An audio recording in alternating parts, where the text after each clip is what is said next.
अयोध्येमध्ये राम मंदिराच्या प्राणप्रतिष्ठापनेचा सोहळा सुरू आहे। मुळात अयोध्या आणि राम मंदिर याला खूप मोठा संघर्षाचा इतिहास आहे।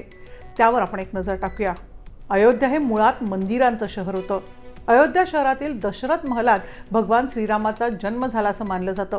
परंतु प्रभू श्रीरामाने जलसमाधी घेतल्यानंतर अयोध्या काही काळ उजाड झाली आणि रामाचा मुलगा कुश याने अयोध्येची पुनर्बांधणी केली आणि त्यानंतर सूर्यवंशाच्या पुढील 44 पिढ्यांपर्यंत तिचं अस्तित्व शिखरावर राहिलं। श्री राम जन्मभूमी अयोध्या आणि तिथे बांधलेल्या राम मंदिराला एकदा नव्हे तर अनेक वेळा हल्ल्यांना सामोरं जावं लागलं।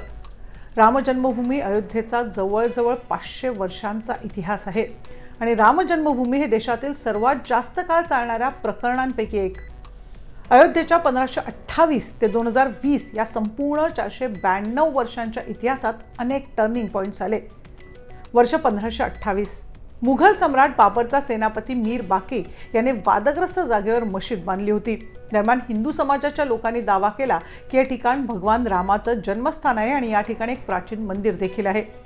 वर्ष 1853 मध्ये प्रथमच श्रीराम जन्मभूमीवर मशीद बांधलेल्या जागेच्या आजूबाजूला अनेक ठिकाणी दंगली उसळल्या।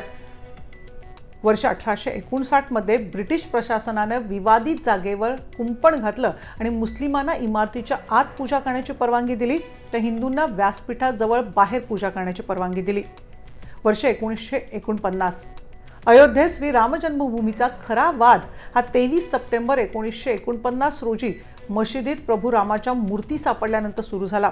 अशा स्थितीत उत्तर प्रदेश सरकारने मूर्ती हटवण्याचे आदेश दिले, परंतु धार्मिक भावना दुखावण्याच्या आणि दंगली भडकवण्याच्या भीतीने तत्कालीन जिल्हाधिकारी के नायर यांनी या आदेशाचं समर्थन केलं नाही। अशा प्रकारे सरकारने ती वादग्रस्त रचना मानून कुलूप ठोकलं। वर्ष 1984 1 फेब्रुवारी 1984 रोजी यूसी पांडे यांच्या याचिकेवर फैजाबाद जिल्हा न्यायाधीश के पांडे यांनी हिंदूंना पूजा करण्याची परवानगी दिली आणि संरचनेवरचं कुलूप काढून टाकण्याचे आदेश दिले। वर्ष 1989 तत्कालीन पंतप्रधान राजीव गांधी यांनी संरचनेच्या अगदी जवळ असलेल्या निर्विवाद जागेवर शिलान्यास किंवा भूमिपूजन समारंभाला परवानगी दिली आणि त्यानंतर या प्रकरणाची सुनावणी उच्च न्यायालयात हलवण्यात आली। वर्ष 1992 खूप महत्त्वाचं वर्ष होतं। यावेळी दंगल ऐतिहासिक झाली कारण 6 डिसेंबर 1992 रोजी विहिप आणि शिवसेनेसह अनेक हिंदू संघटनांच्या लाखो कार्यकर्त्यांनी वादग्रस्त संरचना उद्ध्वस्त केली। त्यामुळे देशभरात जातीय दंगली उसळल्या आणि हजारो लोक मारली गेली। वर्ष 2002 हिंदू कार्यकर्त्यांना घेऊन जाणारी गोध्रा ट्रेन जाळण्यात आली आणि सुमारे 58 लोक मारली गेली। यामुळे गुजरातमध्येही दंगल उसळली। या दंगलीत 2000हून अधिक लोक मारली गेली। वर्ष 2010 अलाहाबाद उच्च न्यायालयाने वादग्रस्त जमीन सुन्नी वक्फ बोर्ड, रामलल्ला विराजमान आणि निर्मोही आखाडा यांच्या 3 समान भागांमध्ये विभागण्याचा आदेश दिला। वर्ष 2011 अयोध्या वादावर अलाहाबाद उच्च न्यायालयाच्या निर्णयाला सर्वोच्च न्यायालयाने स्थगिती दिली।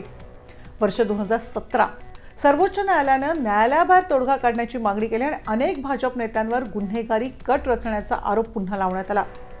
वर्ष 2019 8 मार्च 2019 रोजी सर्वोच्च न्यायालयाने प्रकरण लवादाकडे पाठवलं आणि 8 आठवड्यांच्या आत कार्यवाही पूर्ण करण्याचे आदेश दिले।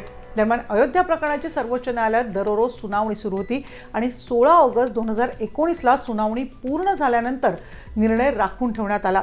दरम्यान 9 नोव्हेंबर 2019 ला सर्वोच्च न्यायालयाच्या 5 न्यायाधीशांच्या खंडपीठाने राम जन्मभूमीच्या बाजूने निकाल दिला। हिंदू बाजूने 2.77 एकर वादग्रस्त जमीन मिळाली आणि मशिदीसाठी स्वतंत्र 5 एकर जमीन मुस्लिम समाजाला देण्याचे आदेश दिले। 25 मार्च 2020 ला 28 वर्षांनंतर रामलल्ला तंबूतून बाहेर पडले आणि तात्पुरत्या मंदिरात स्थलांतरित झाले आणि त्यानंतर 5 ऑगस्ट रोजी भूमिपूजन करण्यात आलं। वर्ष 2023 ला पुन्हा एकदा श्री राम जन्मभूमी अयोध्येत रामलल्लाचं भव्य मंदिर तयार झालं आणि वर्ष 2024 म्हणजे 22 जानेवारी 2024 ला रामलल्लाच्या भव्य मंदिराचा अभिषेक होणार आहे। त्यामुळे वर्षानुवर्ष सुरू असलेला हा वाद संपुष्टात येईल आणि रामलल्लाची आता पूजा केली जाईल। आमची माहिती तुम्हाला कशी वाटली तुम्ही आम्हाला जरूर कळवा आणि त्यासाठी सबस्क्राइब करा timesnowmarathi.com ला। तुमच्या प्रतिक्रिया द्यायला विसरू नका। त्याचबरोबर इतरही नवीन माहितीसाठी बेल आयकॉन प्रेस करायला विसरू नका। पाहत राहा timesnowmarathi.com।